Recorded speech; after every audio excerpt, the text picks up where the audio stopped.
ஊழல் முறைகேடு புகாரில் கைதாகி ஜாமீனில் வெளியே வந்த சேலம் பெரியார் பல்கலைக்கழக துணைவேந்தர் ஜெகநாதன் நீதிமன்ற உத்தரவின்படி சேலம் சூரமங்கலம் காவல் உதவி ஆணையாளர் அலுவலகத்தில் கையெழுத்திடுவதற்காக ஆஜராகியுள்ளார்.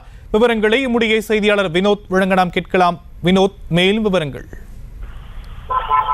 சேலம் பெரியார் பல்கலைக்கழக துணைவேந்தர் ஜெகநாதன் நேற்றைய தினம் ஊழல் தடுப்பு சட்டம் மற்றும் வன்கொடுமை தடுப்பு சட்டத்தின் கீழ் கைது செய்யப்பட்டார்.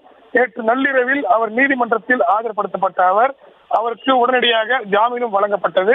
அந்த ஜாமீனில் அடுத்த 7 நாட்களுக்கு சேலம் சூரமங்கலம் பகுதியில் இருக்கக்கூடிய உதவி ஆணையாளர் அலுவலகத்தில் ஆஜராகி தினமும் காலை மாலை கையெழுத்திட வேண்டும் என உத்தரவிடப்பட்டிருந்தது.